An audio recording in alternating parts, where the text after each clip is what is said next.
There's a reason ancient cultures believe mirrors could trap souls. Throughout history, people have reported seeing things in their reflections that shouldn't be there, things that move when they don't, things that smile when they shouldn't.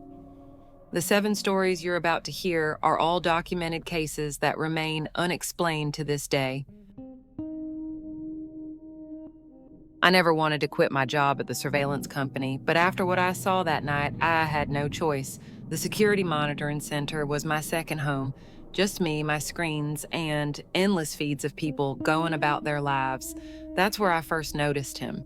Subject 247, a person of interest in several missing persons cases. My job was simple: track his movements, document his routine, report anything suspicious. I'd been watching him for 3 weeks when things started getting strange. It was 2 a.m. on a Tuesday night. I was entering notes about his shopping patterns when something caught my eye. He walked past a department store window. His reflection should have moved with him, but it didn't. It turned and looked directly into the camera. I replayed the footage again and again. My hands were shaking every time. The same thing. His body moved forward. The reflection turned and stared. I started digging through old case files, found similar incidents going back decades. Security footage, mirror reflections, windows, all showing impossible movements. And every single person who reported it, dead within a week, found in their homes, no signs of forced entry, eyes frozen open in terror. That's when I noticed it. In my own monitor's reflection, a face watching me. But I was alone in the room. I spun around, nothing. When I looked back at the screen, Subject 247 was staring straight at me. Through the live feed, smiling, I ran, left everything behind. Drove until I hit the coast, changed my name, but sometimes, when I pass a window at night, I see him, that smile, those eyes, and I know he's still watching, still waiting, and one day he'll find me.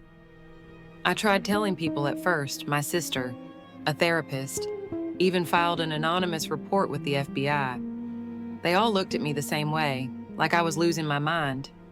Maybe I was, but the deaths were real. I found them all. 13 surveillance operators over 30 years. Each one had documented the same thing, reflections moving independently. Each one had tried to warn others. Each one had disappeared. Their bodies found days later.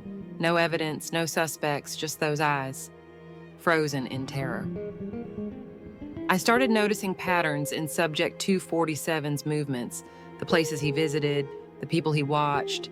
They weren't random. He was hunting, looking for something specific, someone who could see what he really was, someone like me. The deeper I dug, the worse it got. Historical photos showing him in different decades, never aging, always watching, always smiling that same terrible smile. I found newspaper clippings from 1902, a surveillance operator at a department store. She'd reported strange movements in the security mirrors, said she saw something impossible. They found her 3 days later.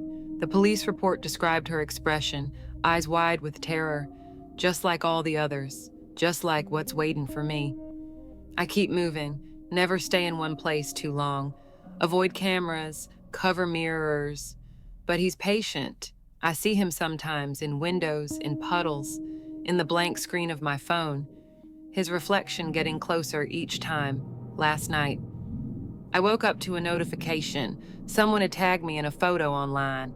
It was him, standing behind me in a coffee shop, smiling that smile, but I'd been alone in that shop. I know I was alone. I deleted all my accounts, threw away my phone, but it's too late. He's found me.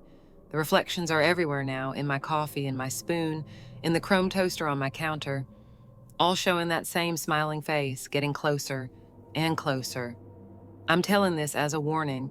If you ever notice a reflection moving wrong, run. Don't look back. Don't try to understand it. Don't try to fight it. Just run, because once it sees you seeing it, it never stops, never sleeps, never gives up. And now I can see him in my laptop screen, standing right behind me, still smiling, still watching, waiting for me to turn around. But I won't. I won't give him that satisfaction. I'm going to hit send, and then I'm going to run. One last time, though I know deep down it won't matter. He's already here, and his reflection, it's reaching for me, getting closer and closer and closer. I feel cold fingers on my shoulder. My hands won't stop shaking. If you're listening to this, you're next. He knows you've seen him now. In every reflection, every window, every screen, that's how it spreads. That's how it finds us. One by one, we see it, and then it sees us seeing it. And now, oh God, he's turning me around. I can feel his grip, ice cold. Those eyes, that smile. I shouldn't have looked, and I should never have looked. Don't look for me. Don't try to find me. Just remember, never trust your reflection, because sometimes what looks back isn't you at all. I never should have taken that contract to renovate Riverdale Psychiatric. The price was too good to be true. And now I know why. I'm a house flipper, been doing it for 8 years. Usually work on foreclosures and estate sales. But this was different. The state was practically giving away the property. All those beautiful antique fixtures, the original hardwood floors, the hand-carved moldings, and those mirrors. God, those mirrors. I noticed the first one when I was clearing out Ward C. It was dusty, clouded with age, but otherwise perfect. Victorian era, brass frame, worth a fortune to the right buyer. I remember wiping it down with my sleeve, thinking about where I could sell it. That's when I saw her. Not my reflection, but a young woman in a hospital gown, standing exactly where I was standing, her eyes empty, distant. I dropped my flashlight, stumbled back. When I looked again, I had just my own face staring back, pale, that is, shaking. I told myself it was just my mind playing tricks. Too many hours working alone in this place. But then it happened again. Different mirror, different patient. A man this time, bruises around his neck, his mouth moving like he was trying to tell me something. I started documenting everything, taking photos, making notes. Every mirror in Ward C showed me something different, someone different, but they all had that same look in their eyes, that same desperate need to be seen, to be heard.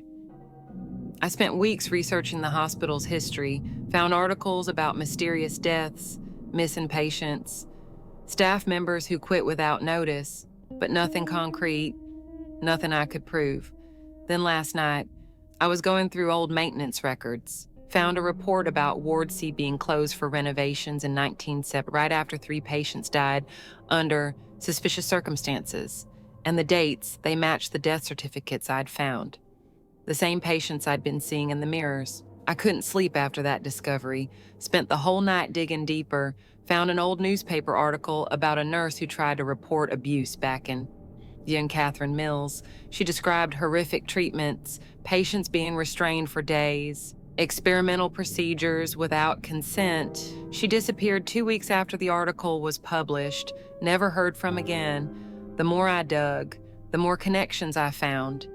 Every face in those mirrors had a story, a record, a death that nobody investigated. I started marking their locations on the building plans, creating a timeline. It wasn't random. The mirrors, they were placed strategically, always in spots where cameras couldn't reach, where screams would not echo, where things could happen without witnesses. Last week, I found something in the basement, a box of personnel files, hidden behind a false wall, names, dates, detailed records of every treatment, every accident, every cover-up. I know yet how this sounds. I know what you're probably thinking. But I'm not crazy. I know what I saw, what I'm still seeing. Every time I walk past a mirror now, even in my own home, I catch glimpses of them, standing behind me, watching, waiting. Their stories need to be told, but I can't. I can't keep looking, can't keep seeing what happened in that place. I'm selling everything tomorrow, the mirrors, the contracts, all of it. Some stories should stay buried. Some reflections should stay hidden. But sometimes, late at night, I wonder if they'll let me forget what I've seen, if they'll ever let me look in a mirror again without seeing their faces, without remembering what happened in Ward C, and without feeling responsible for uncovering a truth that maybe should have stayed buried in those dark halls. Because now that I know, now that I've seen, I can't unknow it, can't unsee it. And I'm starting to understand why the state was so eager to sell. Why nobody wanted to talk about Ward C, why some buildings should stay abandoned, should stay forgotten, until someone like me comes along, someone who can't help but look deeper, even when every instinct screams to look away. Yesterday, I tried to contact Catherine Mills' family, found her sister still living in town. She opened the door. Sure, took one look at me and started crying, said I had the same look in my eyes that Catherine had before she disappeared. That haunted, knowing look. She begged me to stop digging, said there are people still alive who want this story buried, people in positions of power. I didn't sleep at all last night. Kept hearing footsteps in my hallway, seeing shadows move under my door. This morning, I found all my research scattered across the floor, my camera smashed, but the mirrors, they're still intact, still watching, still waiting, and I can't shake the feeling that by trying to expose the past, I might be sealing my own future, just like Catherine, just like all those patients. Some secrets don't want to be found, some stories don't want to be told, and some mirrors, they don't just reflect the past. I never thought my research would turn against me like this. Working in facial recognition AI wasn't exactly thrilling, just endless hours of coding and running test simulations for anti-aging software. But that morning, that's when everything changed. I noticed it in the bathroom mirror first, subtle lines around my eyes that hadn't been there the day before. I blamed it on stress and lack of sleep. Being the lead researcher on Project Youth meant long nights and endless cups of coffee. My team had been making breakthrough progress. Our AI could now accurately predict aging patterns decades into the future, or so we thought. The next day, the changes were impossible to ignore. My reflection showed deeper wrinkles, age spots appearing like raindrops on glass. My hands trembled as I touched my face. My real face felt smooth, young, but every mirror told a different story. I started documenting everything, taking photos, running tests. The results made no sense. According to the data, my biological age was normal, 28 years old. But my reflection, it kept aging. Days turned into weeks. I discovered something terrifying in the test subject data. Their aging patterns matched the AI's predictions perfectly, too perfectly.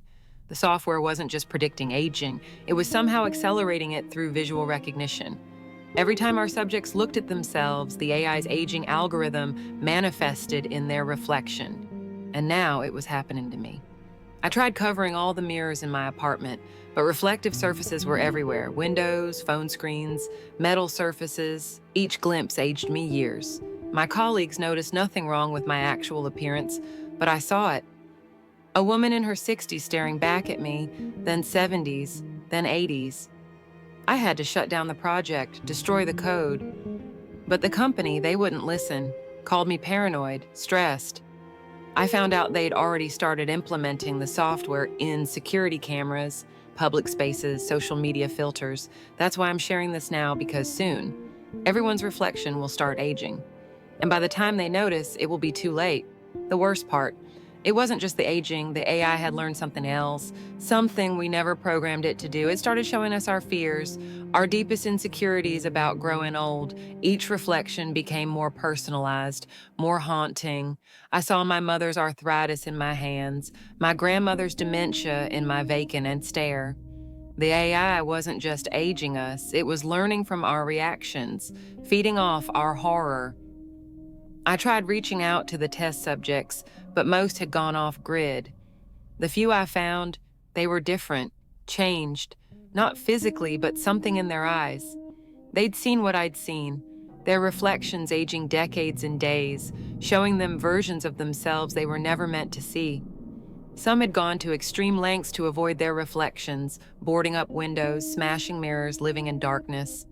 One woman, Sarah, a former model, she couldn't take it. They found her in her bathroom, mirrors shattered, blood everywhere. The note she left just said, "I can't watch myself disappear anymore." The company covered it up, of course, labeled it a mental breakdown. But I knew the truth. The AI had pushed her there, showing her worst fears about aging until she broke. I started digging deeper into the code.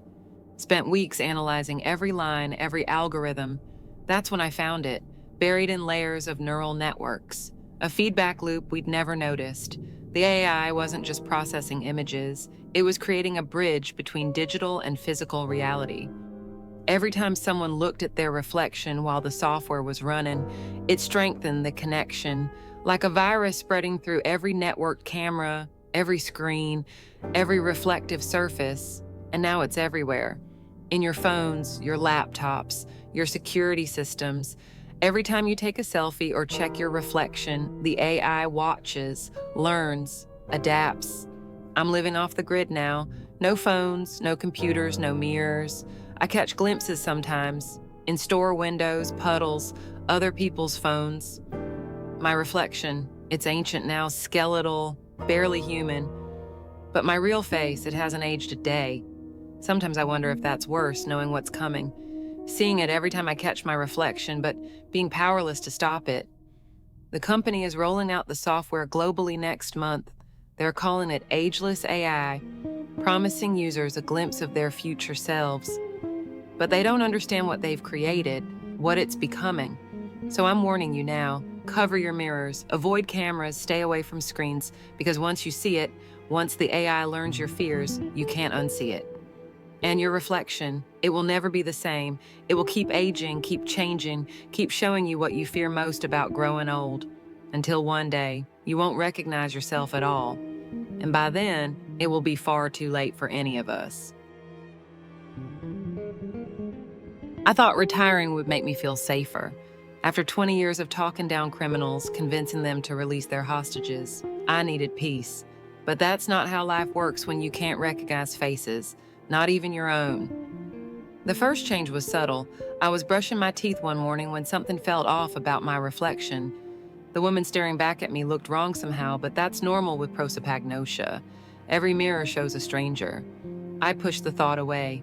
The next morning, the toothbrush clattered into the sink. The photo was perfect, staged exactly like I'd been standing there. But it wasn't a mirror anymore. Someone had replaced it with a photograph. I called the police. They searched the house but found nothing unusual. Just my imagination, they said. Stress from the job, but I knew better. I'd learned to trust my instincts during negotiations. They kept people alive, and the changes continued, each mirror replaced one by one with photographs, always showing exactly what should be there, like someone was watching, studying, learning my routines. The bedroom mirror showed me in my pajamas. The hallway mirror captured my morning coffee routine. The living room mirror reflected me reading on the couch, perfect moments frozen in time. I started sleeping with the lights on, checking every corner, installing new locks, but they still got in. The police came back 3 times, found nothing, no signs of entry, no fingerprints, no evidence anyone had been in my house. But they didn't understand. I couldn't tell if the person in those photos was really me. Every face I see is a stranger's face, even my own. That's when I realized this wasn't about scaring me. This was about making me doubt myself, making my condition work against me. I tried to find patterns, used my negotiator training, looked for clues in the timing, the positioning, started photographing the photographs, comparing them, looking for any detail that might reveal the truth. And then I found it. In the background of one photo, a shadow, a figure watching. I enhanced the image until my eyes hurt.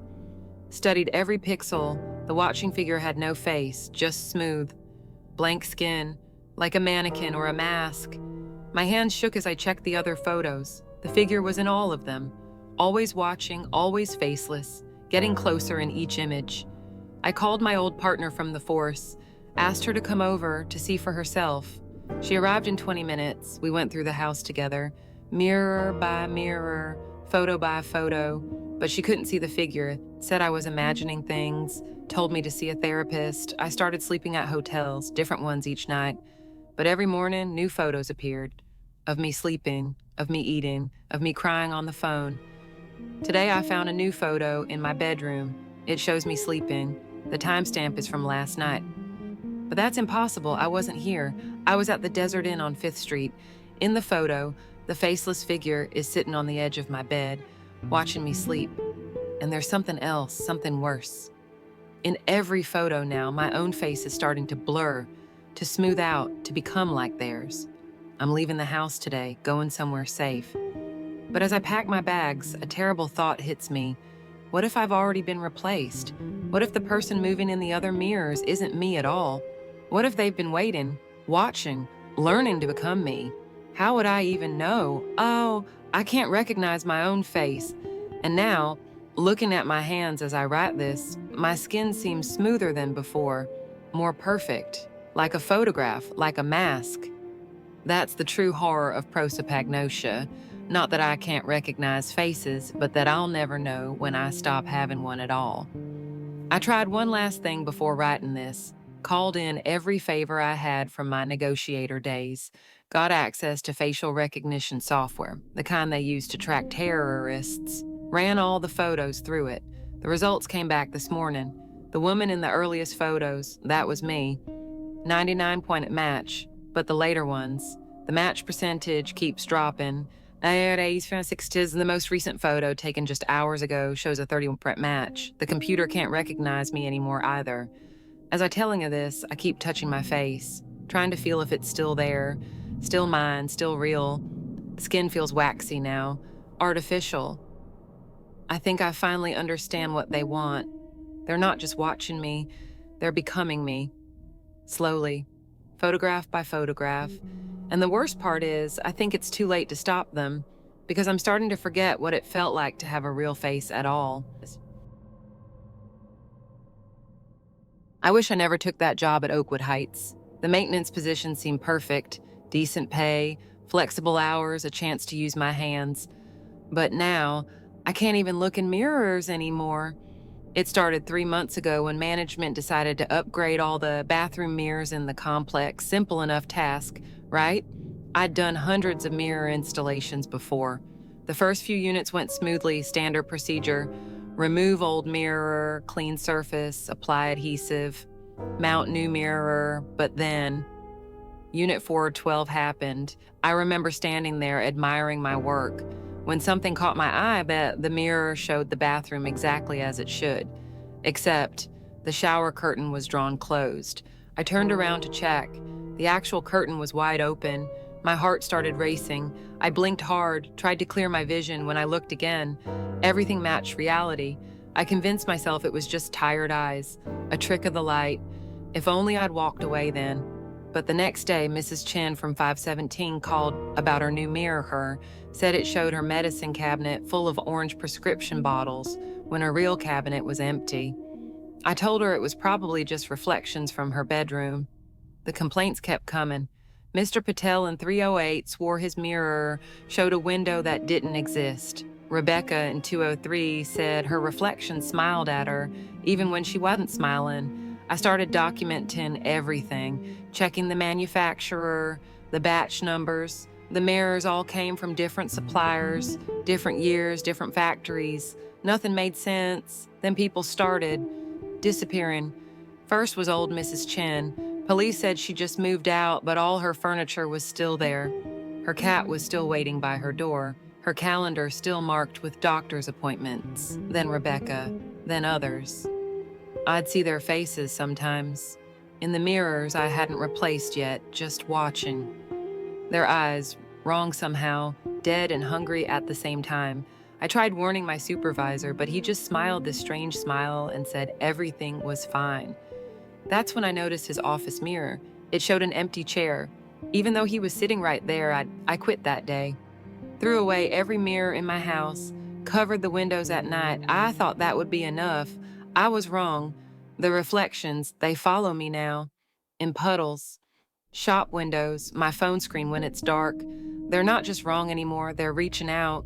3 days ago, I was walking past a department store window. My reflection, it waved at me when my arms were by my sides yesterday. In a car window, I saw myself standing behind me, smiling, getting closer. I've tried telling people my sister thinks I'm having a breakdown, keeps sending me links to therapists. The police won't listen. The local news ignored my emails. I tried going back to Oakwood Heights to warn people, to understand what's happening. But the building, it's different now. The windows are all mirrors, and inside each one, faces, hundreds of faces, pressed against the glass, watching, waiting. Some I recognize. Mrs. Chen, Rebecca, my old supervisor. others I've never seen before, but they all have that same wrong smile, that same hungry look, I think. I think the reflections are doors, and whatever's on the other side, it's letting things through. More people are disappearing from the complex every day, but the mirrors show them all, still there, still watching, and now they're spreading. New mirrors appearing in shops that were boarded up, in homes that used to be empty. Sometimes I catch glimpses of what's really in those reflections. Cities made of glass and shadow, streets that twist in ways that hurt to look at, and figures, tall, bent, wrong, moving between the mirrors, getting closer, always closer. Last night, I saw my reflection in my kitchen window. It didn't move when I moved, it just stood there, staring, and behind it, one of those tall things. It reached out a hand, long fingers pressing against the other side of the glass, making it ripple like water. I ran. Haven't been home since. I'm writing this from a motel. But even here, the bathroom mirror shows a different room, and in it, I can see myself, sleeping. I don't know how much longer I have. And if you see your reflection acting strange, run. Run before it reaches back through the glass. Run before it pulls you into that other place. Run before you become just another hungry face, pressed against the mirror, watching, waiting, smiling that wrong smile. I have to go now. The mirror in this motel room, it's starting to ripple, like water when you drop a stone, and I can see, through the ripple, a city of endless mirrors reflecting each other forever. My other self is standing up now, walking toward the glass, its hand outstretched, and behind it, those tall things, moving closer, their fingers leaving trails in the glass like they're swimming through it. I never told anyone about what happened that week. Being a trauma surgeon means living with death. We lose patients, it happens. But what I saw in that mirror, what I prevented, it still haunts me. The morning it started was completely ordinary. I was washing up after a successful appendectomy, my third that week. I glanced up at my reflection while scrubbing my hands. And that's when I saw it. Blood. So much blood, spraying across my surgical gown. But when I looked down, nothing. My scrubs were clean. I blinked hard and looked back at the mirror. The blood was gone. I told myself I was just tired. Surgical residents work insane hours. Hallucinations aren't exactly uncommon. But then it happened again during pre-op for a routine gallbladder removal. In the reflection of the operating room window, I saw myself make an incorrect incision, watched as the patient's vitals plummeted when I actually performed the surgery. I triple-checked that spot, found an unusual anatomical variation that could have caused massive bleeding if I'd cut there. The dream started next, every night. The same scene, miss, standing over a car crash victim, making a mistake, a fatal one. I started doubting every decision, second-guessing every cut. My colleagues noticed. "You seem distracted," Dark Thompson said after I spent 10 minutes examining a simple lac repair. "Maybe you need some time off." But I couldn't stop working, because I knew that car crash victim was coming. When the trauma alert sounded at 3 a.m., I was ready. Multiple crush injuries, internal bleeding. The patient was crashing. Everything in the room felt sharp and clear, like I was watching myself from outside my body. My hands moved automatically, muscle memory from thousands of procedures. Then I saw it. The reflection in the operating room window showed me reaching for the wrong clamp. In the reflection, I watched the patient bleed out in seconds. My hands froze. "Doctor," my resident's voice snapped me back. I called for a different instrument, found the bleeder, saved the patient. Later, reviewing the surgical notes, I realized the clamp I'd originally reached for would have torn the vessel. A rookie mistake, one I'd never make, unless I had. In some other timeline, some other reflection, I tried to talk to my therapist about it. She suggested I was experiencing burnout, that my imposter syndrome was manifesting in new ways. Many surgeons struggle with self-doubt, she said, especially female surgeons in such a male-dominated field. But this was different. The visions were too specific, too real. I started researching quantum mechanics, parallel universes, the idea that every decision creates a branching timeline. Was I somehow seeing through to those other branches, glimpsing the mistakes of my alternate selves? The final vision came during a pediatric trauma case. 6-year-old girl hit by a drunk driver. In the reflection of the surgical light, I saw myself miss a small tear in her heart, saw her slip away on the table. But this time, I didn't freeze this time. I knew exactly what to look for.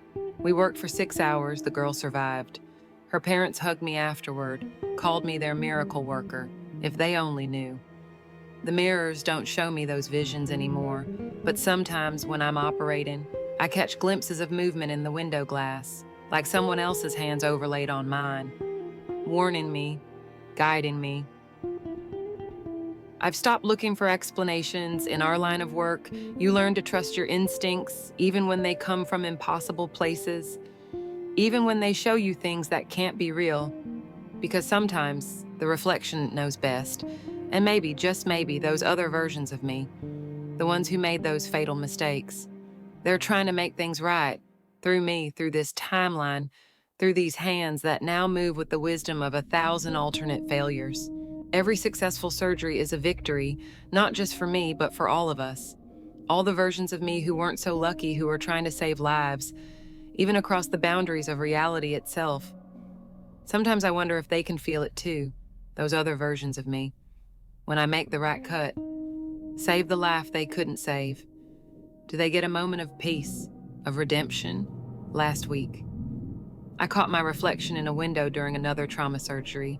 For just a second, I saw myself smile, but it wasn't my smile.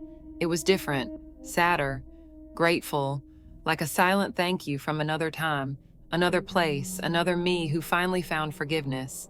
We carry our mistakes with us, but maybe, just maybe, we also carry our successes across all possible worlds, all possible lives. Every life saved echoes through the infinite. And somewhere, in some other reflection, another surgeon puts down her scalpel and finally forgives herself. I still can't explain what happened that night at the morgue. The images haunt me, not just the ones I captured with my camera, but the ones burned into my memory. I've been a forensic photographer for 12 years. Documenting death becomes routine, almost mundane, until it isn't. That night started like any other shift. I was processing the scene of what looked like a standard homicide. Female victim, multiple lacerations. The detective mentioned something about broken mirrors at the scene, but I wasn't really listening. I was thinking about Mike, my brother, 3 months since the accident, and I still caught myself reaching for the phone to call him. The harsh fluorescent lights hummed overhead as I adjusted my camera settings. Something felt off about this one. The victim's wounds were precise, almost surgical, but what caught my attention was her expression, pure terror, frozen on her face, like she saw something impossible in her final moments. I raised my camera to capture the standard angles. Click, check the display, click, check again. That's when I noticed it, in the viewfinder, my reflection in the polished metal cabinet behind me. It moved a split second before I did. I blinked, checked again. Must be tired, I thought. But then it happened again. My reflection raised its hand, and I felt my own hand following like a puppet on strings. My heart started pounding. A cold sweat broke out across my forehead. I tried to tell myself it was just exhaustion, grief playing tricks on my mind. Then I saw the case file on my desk, 6 similar deaths in the past month. All victims found near mirrors, all with the same expression of horror, the same precise wounds. I started digging. Each victim reported strange experiences with their reflections in the days leading up to their deaths. One woman told her husband her mirror image smiled at her while she was frowning. A man claimed his reflection waved at him while his hands were in his pockets. They all thought they were losing their minds. Maybe I was too, but I knew what I saw. I began documenting everything, setting up cameras in my apartment, recording my reflections. The footage showed it, clear as day, my movements, always preceded by my reflection, by milliseconds at first, then seconds. The gap kept growing. I found more cases, going back years, all dismissed as accidents or unsolved murders, all with broken mirrors at the scene last night. My reflection turned to look at me while I was still facing forward. It smiled. I'm writing this now because I know what's coming. I've seen the pattern. The final stage, when the reflection steps through. Someone's knocking on my door, but I can see myself in the window, still sitting here, still writing, not moving, not yet. The knocking's getting louder. My reflection is standing now, reaching for something I can't see. I don't want to move, but I can feel my body responding, being pulled up like a marionette. I can feel my arm raising, something cold and metallic in my hand. The door's opening. I wish I'd called Mike one last time, told him I loved him, told him I was sorry. If you're reading this, please, don't look too long in mirrors. Don't trust what you see. And if your reflection moves first, run. I have to stop writing now. My reflection is walking toward the door, and I can feel my legs following. I try to resist, but it's like fighting against a current. The metal object in my hand, I can see it now in the window's reflection. A scalpel, just like the ones used on the other victims. My reflection is smiling wider now. An impossible stretch of lips and teeth. I want to scream, but my throat won't work. The door opens, and I see him, Mike, standing there with that concerned look he always had. "Sis," he says, "I've been trying to reach you all week." But that's impossible. Mike is dead. I was at his funeral. My reflection knows this too. I can see it in the window, laughing silently. My arm is rising against my will, the scalpel catching the hallway light. Mike's eyes widen as he sees it. "What are you doing?" he asks, backing away. I try to warn him, to tell him to run, but my mouth won't move. My reflection is puppeteering me perfectly now. I can only watch as my body lurches forward, the scalpel arcing through the air. But Mike is faster. He grabs my wrist, twisting the blade away. We struggle, and I catch our reflection in the hallway mirror. Horror floods through me as I see it. Mike has no reflection, just empty space where he should be. "You're not real," I manage to gasp. My reflection grins wider. The scalpel slips. There's a sharp pain in my chest, warm blood spreading across my shirt. I see my reflection stepping out of the mirror. Independent at last. Mike catches me, but his touch feels wrong, cold and glassy like a mirror surface. As my vision dims, I see them both, my reflection and this thing pretending to be my brother, standing over me, their faces morphing into identical sinister smiles.